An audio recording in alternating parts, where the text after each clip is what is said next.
When it comes to investing, retirement, taxes, healthcare, and estate planning, the decisions you make today can greatly affect the quality of life for you and your loved ones tomorrow. What you need is straight and unbiased information on the most important issues you'll face when planning for your retirement and financial future. Good news, you found Premier Retirement Radio with Jeff Fogan. Jeff is the founder of Premier Retirement Planning and Wealth Management, and he's been guiding people financially and into retirement for 30 years. So get ready for an hour of the most comprehensive financial information on the radio. Premier Retirement with Jeff Fogan. And now here's Jeff Fogan and Jeff Shade. Thank you so much. Welcome to Premier Retirement with Jeff Fogan, the radio show that gives you the straight talk and honest answers you need to help you reach your wealth management and retirement goals through smart investing and careful planning. My name is Jeff Shade, and I'm just here to ask the questions. But of course, the words of wisdom and solid advice, of course, come from the other Jeff in this radio show. That would be Jeff Fogan, founder and president of Premier Retirement Planning and Wealth Management. Jeff, how is this weekend treating you so far, my friend?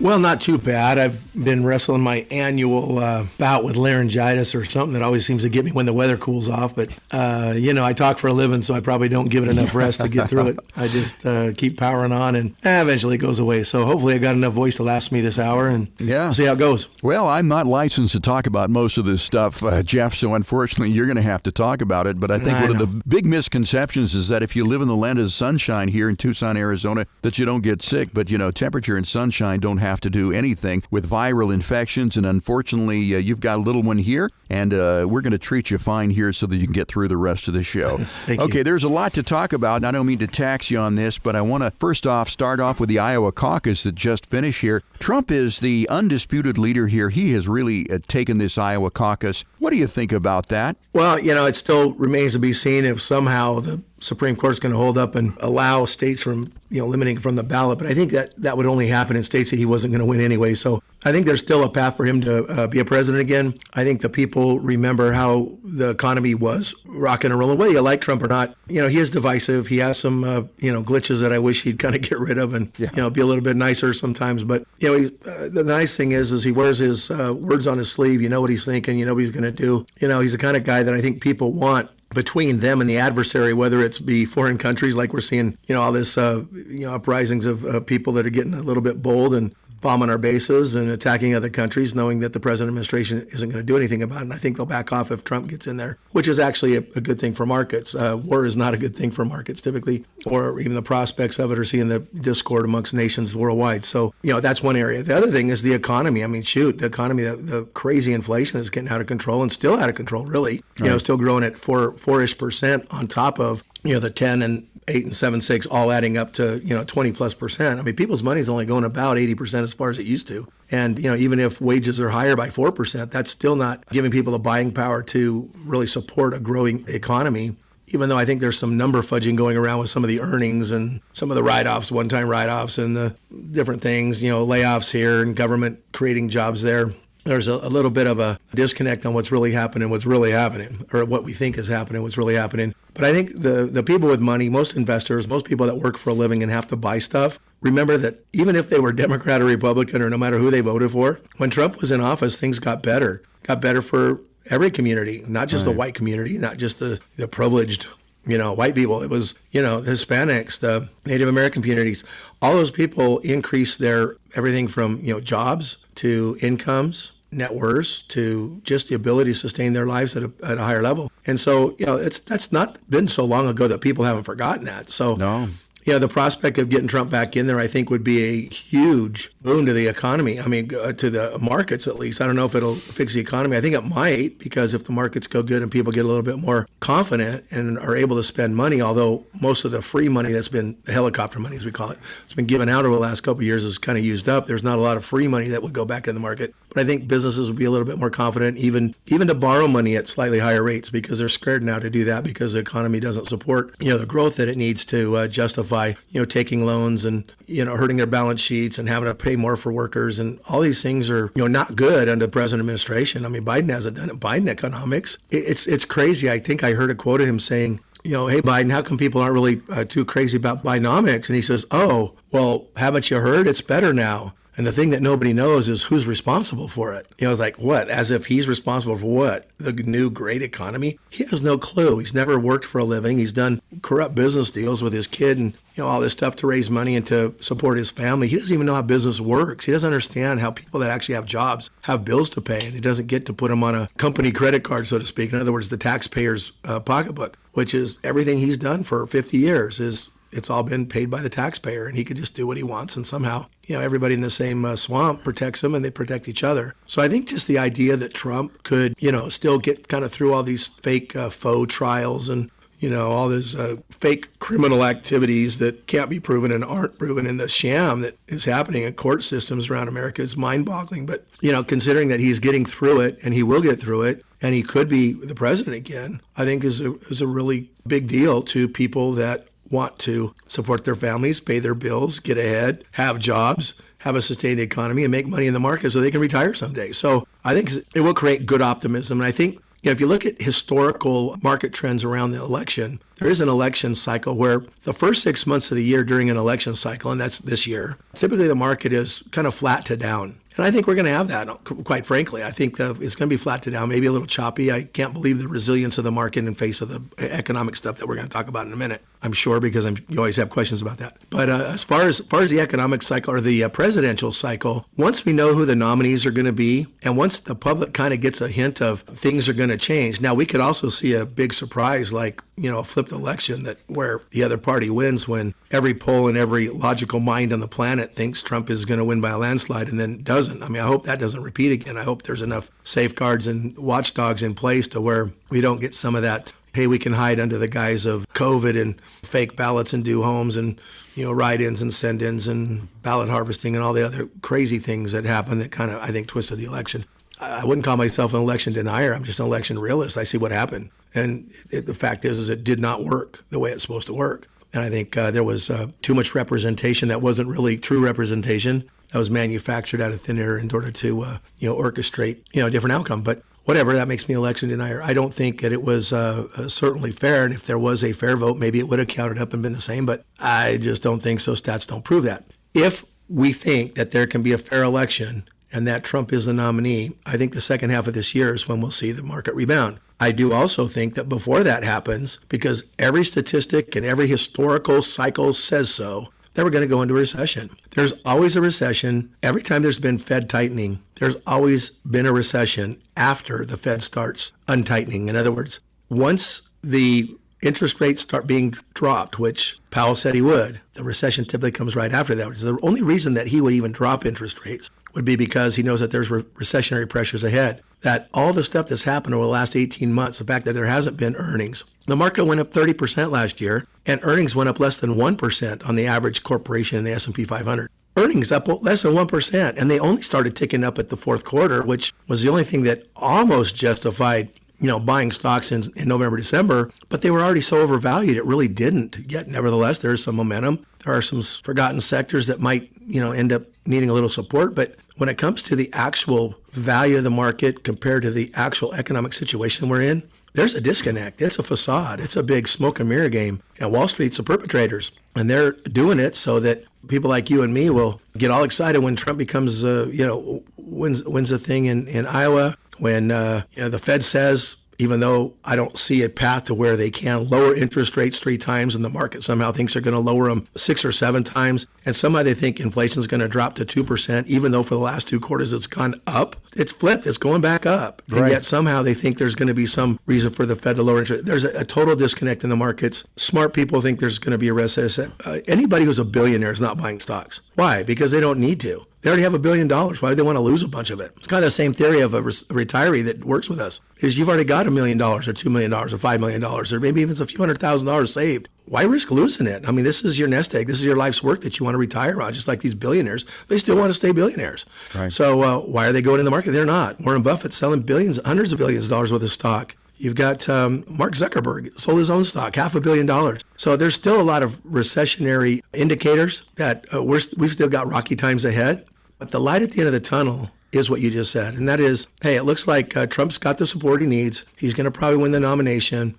Some Republicans, unfortunately, are a little bit disenchanted with him and his activities and some of his smugness and arrogance and narcissism, whatever it is. Trump sometimes is very hard to like. However, the results are not that hard to like. And I hope that the right wing will at least get behind him if he is the nominee, rather than divide their votes up amongst 2 or 3 other independents or other candidates. Because if that's the case, it'll be just like Perot, blew it for Bush back in the day. And, because he took enough of the vote to where the Republicans had a split party. You don't want a split party. We got to get behind somebody. And if Trump's the guy, I think that bodes well for the market if everybody gets behind him. If the Republican Party continues to be as dysfunctional as they are by kicking out speakers of the House and then threatening to do it again and not being all on the same page and being as just dysfunctional as I've ever seen any political party be, I don't know that it's going to take place. So there is that hope. I think it does bode well for the market. But if it doesn't happen, or if the Republican Party seems in disarray, not only is the first half of this year going to be bad, I think the whole year is going to be bad. And Jeff, to echo your earlier sentiments, whether or not you like Donald Trump personally, there is no arguing that the Tax Cuts and Jobs Act of 2017 has benefited us all, whether you're Republican, Democrat, or independent. And I'm really not looking forward to that ending or sunsetting in 2025 or the end of 2025. And let's hope that that does continue. I don't know if there's any hope that that will continue, but nevertheless, certainly this is something that we would like to see not go away, because I certainly am much better off for it. We're talking with Jeff Ogden of Premier Retirement Planning and Wealth Management here in Tucson and Mesa. We are talking about current events. Our telephone number, if you'd like to get in and sit down with Jeff, have an appointment and ask your questions, 520-780-9059, 520-780-9059. No cost, no obligation, and no judgment for this financial consultation. Let's continue with current events, Jeff, and certainly I want to talk about the possibility of government shutdown. Now, it has come back to rear its ugly head at us again. Looks like maybe March is when it could happen, if it's going to happen, and certainly it relates to the U.S. debt. $34 trillion, $7.6 trillion needs to be refinanced here in 2024. Some of the creditors that we have: Japan, $1.1 trillion, China, $859 billion. They're not our biggest creditor. Who is our biggest creditor? Well, the majority debt holder in America is Americans. I mean, we are the debt holders. Shoot, I mean, they've been given so much stimulus. They've been, creating money and just basically printing money. Who owes it? Taxpayers. We're all going to pay it over who knows how long, or they're going to have some, great remonetization of the debt or great reset, which is not a good economic outcome. You look at what the PIGS countries did, 20, 30 years ago, when they had to remonetize all their debt. Everybody who had bonds had to basically take a hit and start over. Now, they've managed to, get through it okay, but now their debt's outrageous. It's way above ours.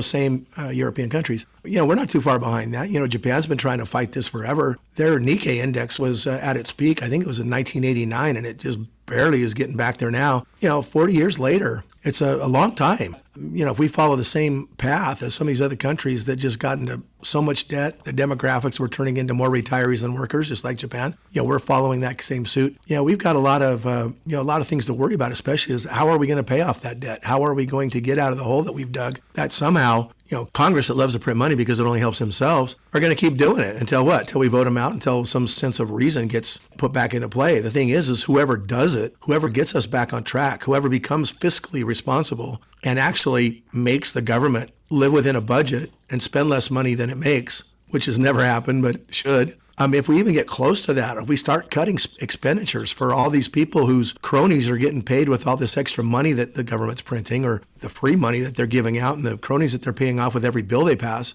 that dries up. They don't get elected. So, they've got this gravy train. It's definitely a swamp. They're going to continue to perpetuate that by continuing being sleazy. So, I think the Republicans have always talked a good game. Let's get responsible. Let's do it. The thing is they can't, because their own livelihood and their own votes are going to depend on it, because if they're blamed as shutting down the government, then they're going to, see the effects of that, because people are going to blame them. The thing is, the Democrats aren't going to get in line with it. They just want to spend more and spend more. That's a fact. I'm not trying to be political here, but I am. I lean right. Yeah, you know that. I'm on the radio station because of that. I resonate with most of the listeners here. There's a party that just thinks, well, you can do whatever you want and there's no consequences. There's another party that says there's no, and they call it out, but they don't do anything about it. And that's our party, unfortunately. It's so dysfunctional. It's crazy. And it's like, once you go to Washington, Mr. Smith goes to Washington because he wants to change and make a difference. Mr. Smith turns into swamp creatures. As soon as they get there, they just do. I've seen it happen with people that are, some of my neighbors that got into Congress and then in the Senate. And I'm not going to name names. I've probably already done it before, but, people I know personally that have just really flipped, and people I can't associate with them anymore. They're turncoats. They're self-centered people. They only care about themselves and their own little power game instead of the American people that voted them in office and try to get them put there so they could actually make a difference and represent the people that voted them there. So that's not happening. I don't know that it'll happen with this next government shutdown, but, I'm guessing that, our new Speaker of the House is going to try to reason with the other party and come up with some sort of a solution. And because he's going to compromise, the Republicans are going to be stupid and dysfunctional, and they're going to have one guy step up and say, oh, we got to kick him out. Once they do, then they have to have a revote. This time, however, I have a feeling if he does kind of reach across the aisle a little bit and compromise, I think there'll be enough Democrat votes that they won't kick him out. I think they wanted McCarthy out because he was actually good for raising money and keeping people in office. But our new Speaker, Mike Johnson, I think he's got the ability to probably compromise a little bit better. I think he was a decent pick. So far he hasn't done anything that really irritates me other than the fact that he hasn't seemed to rally his own troops and get them on the same page. But I think he's actually rallied enough of the other aisle that I don't think they'll kick him out this time. But again, that's all political. That's not what this show's about. I think just a dysfunction in government, though, is a concern. And it really blows my mind that it's not more of a concern on how it affects the market and why people are still going into the market. I just want to mention, speaking of people going into the market, and I've mentioned this before, the majority of the stock is 60% stock ownership by private households, down around 40% for institutions. It's usually the other way around. I just got another one. We've heard Salesforce is a company that's really a big part of the Dow Index. Just read a quote a couple of days ago. Actually, just a few weeks ago, Mark Zuckerberg sold $500 million worth of his own stock in Meta, in Facebook. Why would he do that when he could? Rich guys don't pay taxes. You know why? They have so much stock and so many billions and trillions of dollars, they can borrow all they want at whatever rate they want, and it doesn't matter. It'll never affect them. So if he can borrow at 6% from a bank, why would he sell $500 million worth of his stock if he thinks it's going to go up more than 6%? Mm-hmm. Oh, and be willing to pay over $100 million in taxes. Why would you do that? Unless you think the stock's going down or going into a recession or something like that. Salesforce, back to that deal, this guy is quietly selling $3 million of his own stock a day and has been doing that for quite a long time. He's a billionaire. He created Salesforce, huge company, very overpriced CRM systems, but, it's kind of the state-of-the-art deal and everybody overpays for it, and so they make a ton of money. He's still selling. Why? Because their price-earnings ratio is horrible. Their growth prospects are not really that good, especially in the face of a recession. You've got Warren Buffett selling, close to $200 billion in stock last year, and all he bought was $20 billion in Occidental, which, he has a hunch might go up, but the stock hasn't really done that well. He's got basically 5 stocks he's hanging on, but he's just sitting on the sidelines selling and raising cash. President of Apple, Tim Cook, sold $80 million of his own stock, of his own Apple stock. Why? So he could pay taxes on it? Yeah, he had to pay taxes on it. Why would he do that? Take profits? Why would you take profits? Because the stock's going down. Guess what's happened since then? Meta's gone down, Apple's gone down, Salesforce has gone down. All these stocks have gotten soft. Why? And who gets out first? It's the billionaires who know what's going on. So why are they getting out? But we're getting this cheerleading in the market where Powell says, probably as a puppet for Wall Street, says, oh, we're going to lower interest rates next year. It's either because he knows there's going to be a really bad recession, he knows he's going to have to, or it's because he wanted to help Wall Street get a ton of bonuses during the last, couple months of the year, because bonuses on Wall Street to all their execs are typically, and traders, they are given based on calendar year results in almost all cases. So you had a horrible 2022, no bonuses. 2023, we got a chance to squeeze every bonus. And if you're going to have a recession coming up, because, every cycle ends in a recession and we're coming upon it within the next 4 to 6 months is kind of the end of that window. Why wouldn't you just try to milk every last dollar out of the market as you can and get your big bonuses, because next year's going to have a hard time making any bonuses? Well, I think that's probably what happened. And I think, Powell played right into it. I think there's a lot of people that jumped on that wagon, made a little bit of money, but just like the smart money's doing right now selling, probably you ought to sell too. Bottom line is, we didn't get in on that rally because it was fake. It was cheer-led. There was no fundamentals. When the fundamentals finally started getting underneath it and we started just getting ready to get our toes wet, all of a sudden the fundamentals started breaking down and you've got all these billionaires coming up selling stock. And it's like, okay, they know something we don't know. Why is it that there was more money moved out of the market a couple of weeks ago than has been moved out since June, and most of it by institutions? Because it did not lower the amount that households own. It was institutions that got out. So this last stock market rally typically happens before a recession. There's usually a really big rally, and it's usually overblown before a big sell-off occurs. And it's typically the time that Wall Street firms use to get their pension managers and their private clients and their big guys out of the market, or at least reduce their risk so they can be more poised to get back in the market when the prices are better. Now, they can't get out of everything, but they try to, hedge it for their favorite clients while they let the public and their 401ks and everybody else who apparently doesn't worry about losing money or doesn't really need to protect it as much as some of their more big clients and more important clients are supported. So I think that's what we're seeing right now. Again, there's enough evidence to support those theories. People that I read, people that have, done some research and support those theories. Again, take that as my opinion more than it's any knowledge. I do not spend millions and millions of dollars of my own money to do research and peel back layers and layers of onions like people like Jeff Gundlach do, who I'm going to quote him in a second, because they manage billions, because they're a billionaire themselves. But if I do what they're doing and listen to them, I don't think I need to peel back the onion and spend the same millions of dollars they're spending on research, right? So I basically look at what the smart people are doing. This has worked. Well, it's worked against me in the past when I haven't listened to them, when I've just, followed the cheerleading, like back in the .com era, which became .bombs. But I'm a little smarter now that I've been doing this over 30 years. I've seen what the smart money, they always get out first. There's certain things that always happen before a sell-off. We're seeing those things happen, just like in the .com era when everything went great guns a-blazing and you couldn't lose money. And all of a sudden, it was like, oops, who's left holding the bag? It was the private investor. It wasn't the institutions. Most of them got out. So let's just, let me just say that Jeff Gundlach, he says there's two things. This is two last things. He manages billions of dollars. He owns, I think, one of the biggest hedge funds. It's called DoubleTree Capital. And predominantly a bond trader. I mean, he really likes the bond market, but he is a guru in bonds. He says that the shift in treasury yields, when last month the treasury yield fell below 4%, he says it's a critical indicator that it's a sign of economic distress. That means tons of smart money were buying bonds and reducing the yield because they were actually overpaying. They were buying 5% bonds and overpaying for them, so the yield is actually 4%. So in other words, a smart money was willing to overpay for bonds and not buy into the big rally in stock. Oh, where was that money coming from? Oh, it was the big billionaires that were getting out of the stock market and buying bonds. So that's one theory. In his latest article I just read on Monday, this prior Monday, he said that he sees at least a 75% chance of a big sell-off. I also ran into an interesting stat by Barron's. It says that if Barron's mentions soft landing more than like 6 times a day or 6 times a week, I can't remember, it was 6. If the word soft landing is mentioned in an article headline more than that many times, then a hard landing always has followed so far. So how long have we been hearing this soft landing stuff? Shoot, we heard it in 2007, right before the 2008 crash that, ended 50+% down on the Dow and the S&P. Oh, it might be a soft landing. That was the worst estimate of damages. Right now, they're still saying, well, we might get out of it, but we still ought to brace, at least prepare for a soft landing. Soft landing, in economics, in Fed, in government terms, in Wall Street terms, that usually means brace for something a little bit harder if history repeats. And I have become a historian. I'm in this business 30, almost 40 years now. And history repeats. I said this before, is the most dangerous words in the stock market or dangerous words to an investor are this time it's different. Those are the 4 words. This time it's different. You know what? It might look different. It might be a different color, but it always seems to end the same. It always ends the same. These cycles end the same. And so I'm just not going to be caught on the wrong side of history. Let's say you're standing on the side of a road and you really want to get something that's on the other side of the road, but there's a 75% chance you're going to get squashed by a car. But there's a 25% chance you'll be okay. Are you going to run across that road? Well, some might say, well, hey, I really want that stuff that bad. It's worth it. So they'll go, and you know what? You might not get hit. But, if the stock market is going to crush you, 75% chance,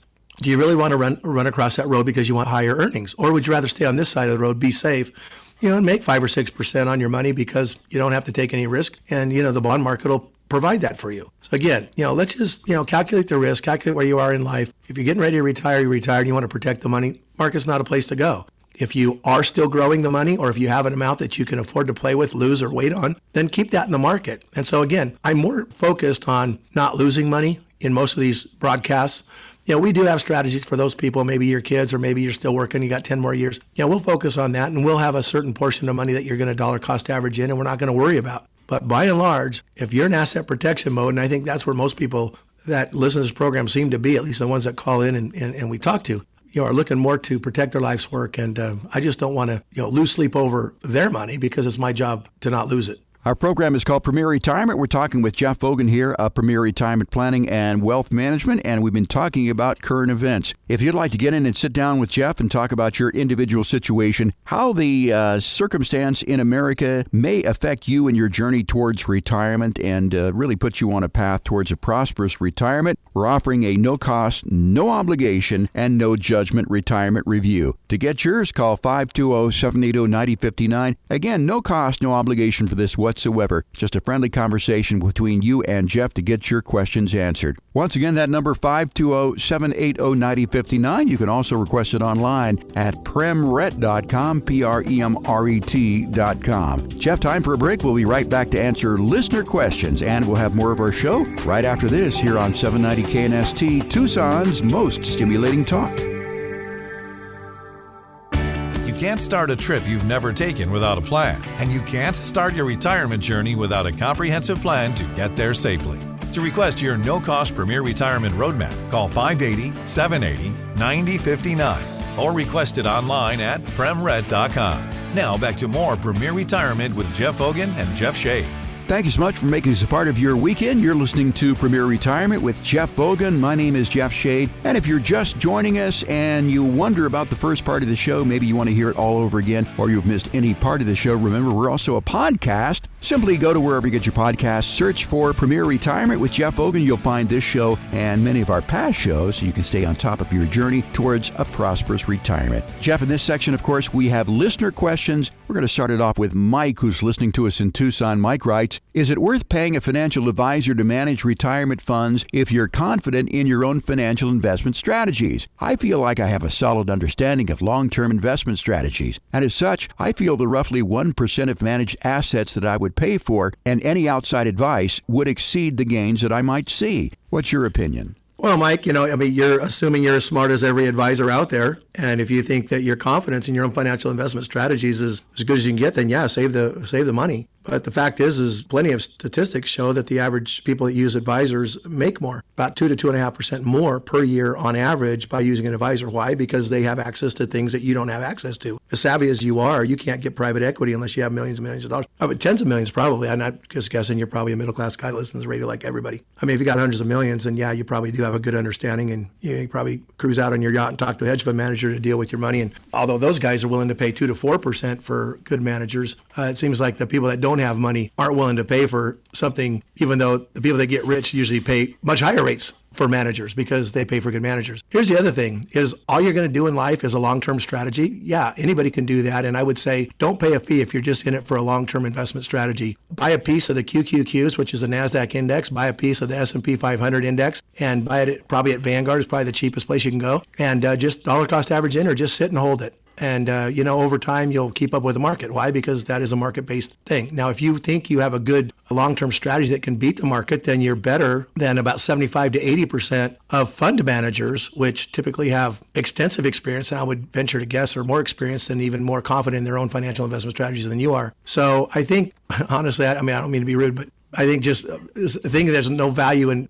paying a fee for something. And I think you're right, and you may have a point that there are a lot of advisors out there that just show up to work to take orders. They don't do a dang thing except park your money, and you could do that yourself. But if you listen to the show very long, you know that we do different things. One thing you can't do is go out and buy your own and set up your own alert plan. Probably you're going to have to need some sort of an advisor to get you into that and to help design the plan. You probably don't know anything that'll create income because an income plan with the stock market is a 4% rule, which means if you take more than 4% out, the volatility alone will kill your income and you'll run out of money. Or you have a good chance of running out of money. So if you want to live on like 6 or 7% income, let's say you have $1 million, you want to live on $70,000 a year. You can't do that in the stock market. You'll run out of money in 25 years. I mean, statistics show it just based on the corrections in the market volatility that's going to happen because market volatility happens. It doesn't just go straight up for the next 25 or 30 years of your retirement. It won't do that. So if you want an advisor that can open doors up to you, look for a fiduciary that's probably worth way more than 1%. I think just in the tax savings alone, I just talked to somebody yesterday. We didn't have time for a case of the week in the first section, but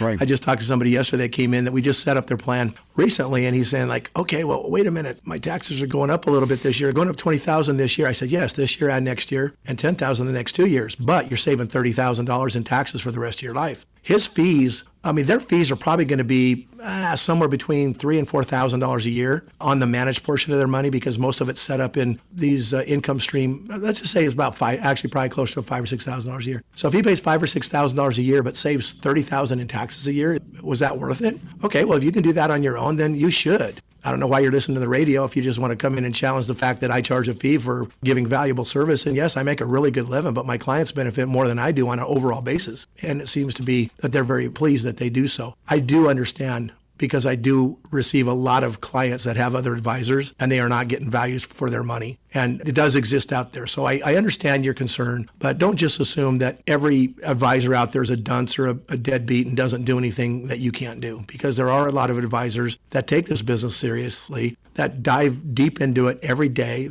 because you had a different job probably, because you're not in this business, you wouldn't be asking this question if you're doing it yourself. There's probably no way, in my opinion, you could ever get as savvy or confident in investment strategies as I am. No offense, but I can't do your job either. Were you a doctor, an engineer? I can't do your job, but you can't do mine either. And, if I'm going to pay you for services, if I go to the doctor and the doctor fixes me, prescribes medicine and makes me better, I'm going to pay a fee for that service. If you come here and I make your income plan tax friendly, reduce your risk, still give you the upside you want with the money you can afford to lose or sit on the sidelines with, and that is a value, then do it. What I really would not like you to do is come here, pay 1 year's worth of fees, get the whole plan, then go off and try to manage it yourself, because not only will it probably fail, you probably make a misstep along the way, because as I monitor those plans, there is value added as we need to make some adjustments along the way. Just like a football game, when you see what the defense is like, you need to make some adjustments on your offense. When you see what the other team's offense is like, you need to make some adjustments on defense. You can't just go in with the game plan you set up a year ago and just hope it works tomorrow, because guess what? There's forces against you, and they will make certain that there's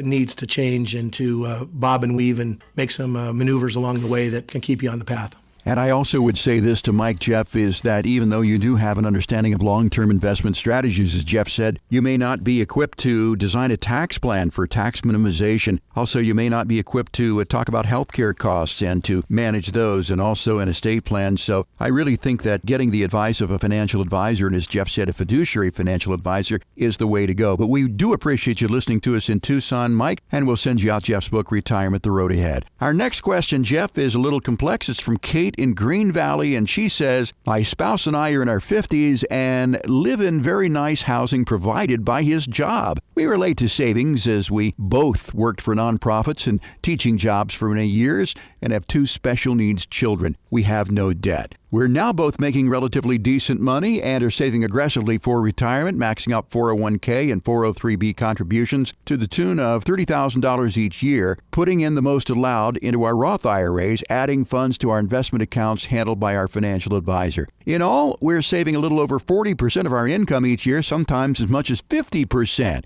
We have 1 child in college, but 529 funds cover that expense. We have a second child in a privately paid special education school for the next 3 years, which is our largest expense. We aren't completely sure where we'll want to live when we retire in the next 15 years or so, but we still need to live somewhere. Would it be wise to continue to sock away cash into retirement funds and investments with a plan of figuring out where to live, buy or rent when we retire? Or should we try to buy now since housing will never get cheaper? One side point, we cannot afford to buy in the area where we live currently or where we work, so anything that we do buy would be a vacation home somewhere else. Thank you for any perspective that you can give us.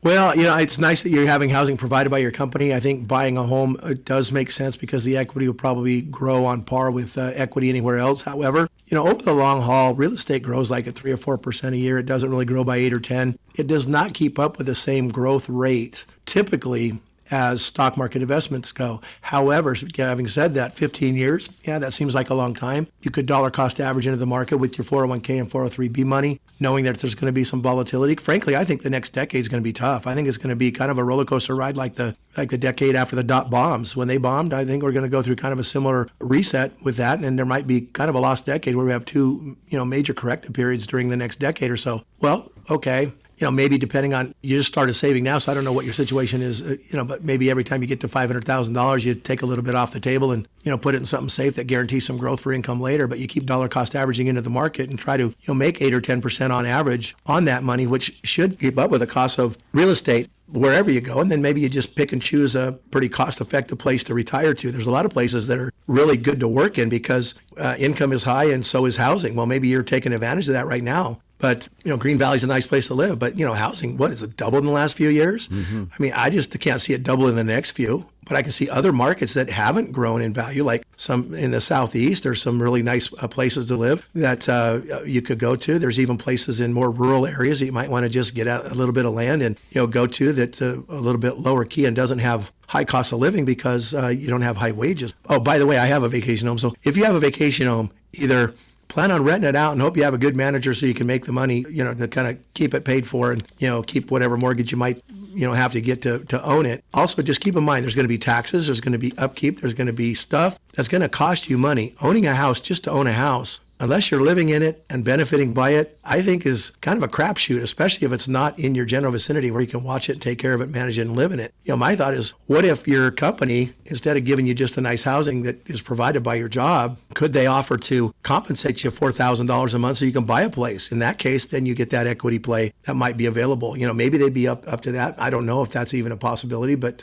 that'd be something I'd certainly inquire about. Maybe you've already done that, and that's why you're asking the question. But bottom line is, you're saving a tremendous amount of money every year, 40 to 50% of your income. What I would also suggest is, and I would venture to guess, most financial advisors that deal with Roth IRAs and other money are just money managers. They're just portfolio managers. They don't do the indexed annuities that provide income riders. They don't provide, and if you have a 529 plan, you dealt with a brokerage firm. You didn't deal with me because I would have told you LIRP works better. Life insurance, if you're healthy, what about having a life insurance plan that if something happened to either you or your husband, that you'd have maybe $1 million or more, or a sizable chunk of money that would be available to make sure that those special needs children are taken care of long haul in a special needs trust to where it's fully funded, rather than say, gosh, I hope we live long enough to grow our estate to millions of dollars so that when we die, our kids are going to be okay. And bless your heart, by the way, 2 special needs children. We had one, as you know, and she passed away. But I know it's hard. It's hard raising special needs children. Bless your hearts for being able to both carry on jobs and take care of them. One's in college. That's great. Must be, fairly high functioning, and that's awesome. But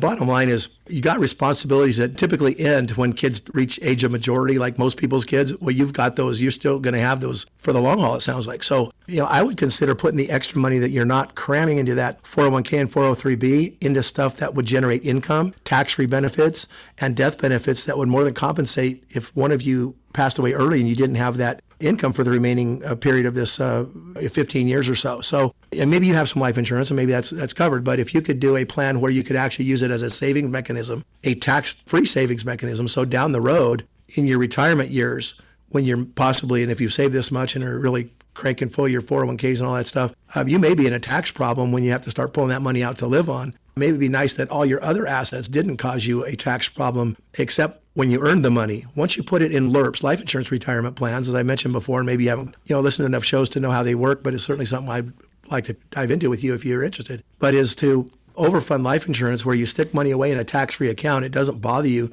During your work, it never creates a tax burden for you. And when you retire, you borrow money against your death benefit, which is tax-free, and it doesn't show up on your tax returns then either. So, a lot of the problem with investing outside of your 403 and 401k or your Roths is that all those investments, if you have a good year, you have to pay tax on that in addition to the really good incomes that you're making. So if you're in a 33 or higher tax bracket, or 40%, if you're doing really well, maybe you're paying 40% on all your income that you're making on dividends and the trading that mutual funds do every year. If you want to get out of that and have a more efficient way to grow your money in a safe place, to kind of lock in gains as you go with the money that you're not putting in your 401 and 403b, dollar cost average with that money. That way, if the markets don't perform, well, at least you're not paying taxes on it. In the other cases, what if the market goes up? You pay taxes for a few years on all the gains, and the market crashes. You're only worth half, and you don't even get to write the whole thing off because you don't have gains to write it off again. So there's a lot of problems that I see in just the nuts and bolts of what you disclosed here in this scenario. And I think you're just getting a portfolio manager that doesn't care about your taxes, doesn't care about your future income, doesn't care about what if you die early, and isn't providing for a lot of the contingencies that a holistic planner or a comprehensive planner that's a fiduciary that actually works for you, not just this company, would probably want to do for you.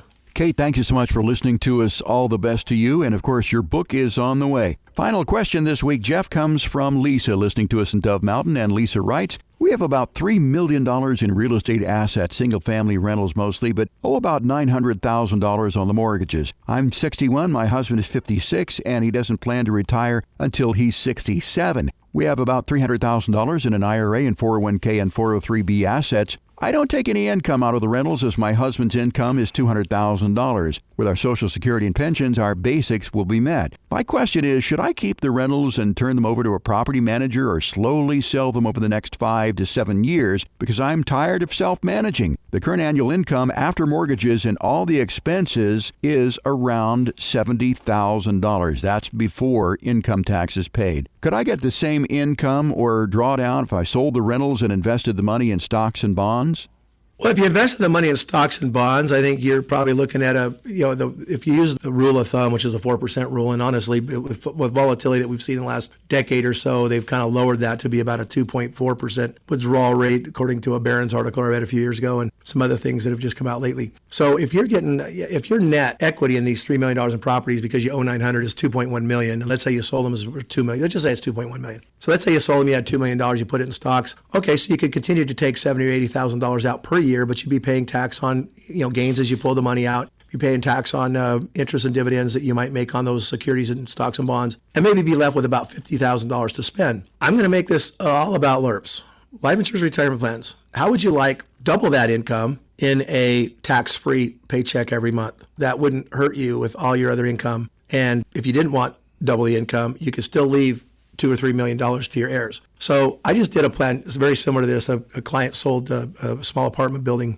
and I think it was a fourplex actually, for about $2 million, and was making, I think their net was only around $40,000 or $50,000 however, just because a lot of deferred maintenance, a lot of things kept coming up. So I mean, you're doing okay. Bottom line is, they were tired of renting. They were tired of being woke up in the middle of the night because a water heater blew up or something like that. So they ended up selling these couple of fourplexes that they had about $2 million, sold them. What we did is we put $1 million over the next 5 years, $250 a year, actually about $250 a year for the next 5 years. We're going to get some interest on some of that money. And immediately after the second year, we're going to start taking about $60,000 or $70,000 in income, which was more than they were making, which is right in line with where you're at. And that would be tax-free money. Now that LIRP is just half of the money. The other LIRP we would put away as either in a trust, depending on your tax situation or estate tax situation. It doesn't sound like you're there yet, but if you have really big estates, we use trusts. If we don't, we just use the LIRPs and we say, hey, this is a legacy plan. If I put the other $1 million over the next 5 or 7 years into a legacy plan, now I have $3 million in death benefit that I can give my kids tax-free. So you're guaranteed to give your kids $3 million tax-free because you're not touching that money. You're still living on the $70,000 you were going to live on anyway. You don't have to pay taxes on it, so you're net ahead.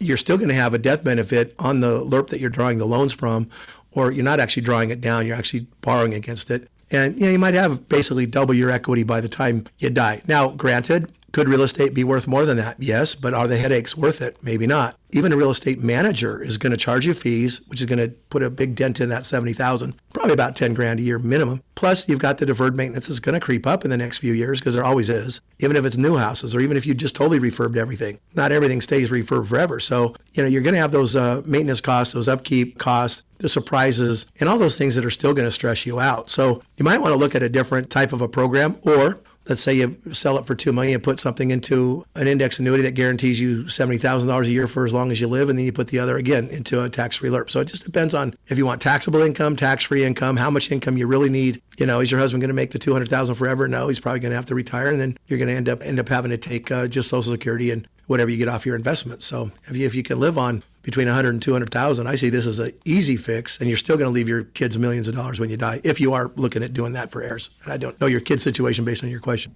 Lisa, thanks for that question. Of course, we'll be sending you out Jeff's book, Retirement: The Road Ahead. If you've got a question you'd like us to answer on the air, you can get it to us by going to our website, premret.com, premret.com. Send us your question. If we do use it on the air, of course, we'll send you out Jeff's book, Retirement: The Road Ahead. And as always, if you would like to sit down with Jeff and have your own individual conversation to put you on a path towards a successful retirement, we're offering it at no cost and no obligation whatsoever. 520-780-9059 is the number to call. You can do it this weekend if you like. Leave your information. Shelley will give you a call back on Monday and get you in to have a conversation with Jeff so that you can head off some things that may affect you later on in retirement. If you take care of them now, you're going to be so much better off. Again, that number, 520-780-9059. No cost, no obligation. You can also request your Premier Retirement Roadmap online at premret.com, premret.com. Jeff, I always remind people to call 520-780-9059 every week so they can get their no-cost, no-obligation retirement roadmap. But I wanted to talk a little bit about what this 5-point retirement review consists of. It's about an hour or so, but it could be the best time investment that you'll ever make. So let's start off with number one. Where do we start with this retirement roadmap review? Well, really, it's just about what are your goals. You have to kind of know who do you want to be in retirement. And, sometimes you don't really know what your goals are because you're not really sure about how much income you can generate from your savings and from your investments and what your tax situation is going to be. So, we have knowledge on all that stuff. So basically, it's just kind of a get to know you meeting up front. It's just, okay, where are you at? Where are your assets? What are your plans now? What are your goals? Are your current plans going to get you closer to your goals or possibly meet up with a few obstacles and hiccups along the way that you want to avoid. And we try to, have a dialogue for an hour or so, just kind of figuring that out. Now, the areas that you're going to have to worry about in retirement, which you probably didn't have to worry about during your working years, for example, health insurance probably had benefits at work. You had income because you had a paycheck. You have 401k match. People were adding money to your 401k or your investment strategies, not in all likelihood, but in probably more than half the cases. So you've got an investment strategy where you're just dollar cost averaging, you're just putting money away and you're just saving. Well, so your healthcare, income, investment needs pretty much met. Your estate planning, well, hopefully you had a will or a trust or something in place in case you got hit by a truck during your working years so that your heirs would be provided, your spouse would be provided, and so forth. Maybe you had some life insurance that would, take care of you to replace income if one of you died early, or maybe to create future tax-free income in the future if you have actually heard about LURPS when you should have back in your 30s or 40s instead of, when you're getting ready to retire because you start listening to my radio show. But bottom line is there's 5 areas. You've got to make sure that your income needs are met and that your investments correlate with generating income and not risking your ability to take income because you're taking too much risk. So you need to be very risk conscious of, what your portfolio or what your overall plan would dictate is a responsible amount to have market-based and the responsible amount that would have a principal protection-based.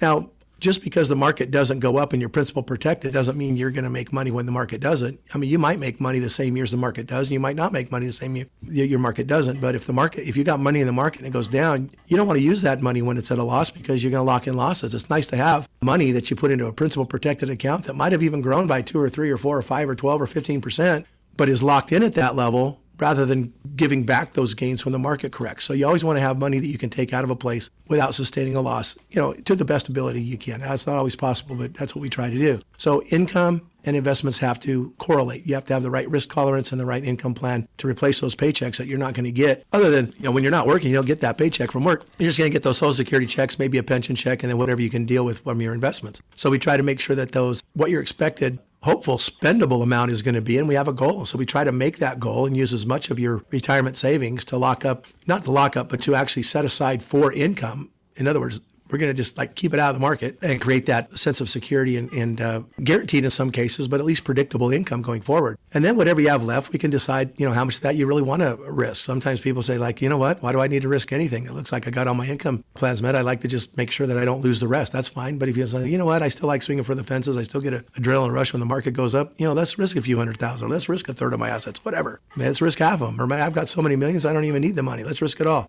Whatever your situation is, we go through that. And then we say, okay, now based on that income plan, you've got, we kind of set the basics there. Then we say, okay, what do you have now? You've got a tax problem. How much of this investment income are you actually going to get to keep? Which is basically all the money you put in your bank account minus what you have to send to the government or pay for other bills. Maybe it's health insurance, Medicare deductibles. Maybe it's Medicare premiums that are double or triple what they should be because you're showing too much income on your tax returns. So now we look at that and say, okay, how do we make your tax returns look a little bit more favorable so you don't look like a rich guy and don't have to be taxed like a rich guy, but you can still live like a rich guy. So how do we do that? Well, we start maneuvering some of those investments into assets that are either principal protected or possibly not principal protected, but that are tax favorable. I like LURPS. I mention it all the time. Life insurance has a very unique characteristic, and that is that the death benefit is not taxable, and you can borrow against your cash value at will for a lower rate in some cases than what you make. So, that's what we shoot for. If that's a plan, then maybe you can generate, if you're generating $200,000 a year in taxable income and you like it to be $100,000 a year, and maybe you've got a couple $1 million in savings, maybe we need to divert $1 million of that into an asset class that doesn't create a tax problem, but actually saves you taxes. In that case,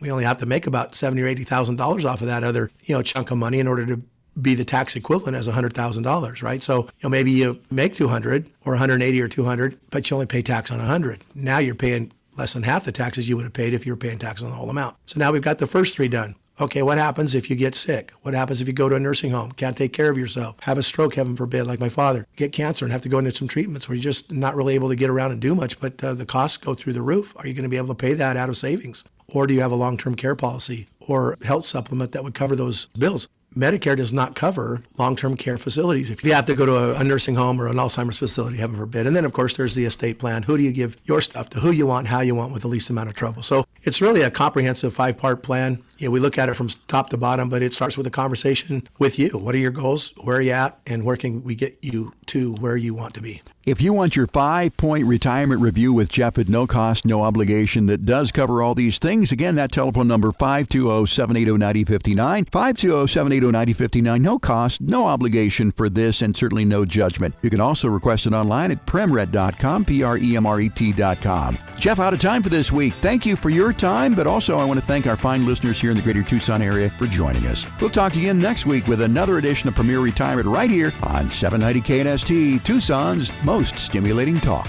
Investment advisory services provided through Premier Wealth Advisors, LLC, an Arizona state registered investment advisor. Securities transactions are placed through TD Ameritrade. Insurance and annuity products are offered through Premier Advantage Inc., DBA Premier Retirement Planning and Wealth Management. Investing involves risk, including the potential loss of principal. Any reference to protection, safety, or lifetime income generally refer to fixed insurance products. Insurance guarantees are backed by the financial strength and claims paying abilities of the insurance carrier. The show is intended for informational purposes only and is not to be construed as advice or recommendations. Due to show format, accuracy and completeness cannot be guaranteed. Premier Retirement and its representatives do not provide legal or tax advice and may only conduct business with residents of states and jurisdictions where they're properly registered.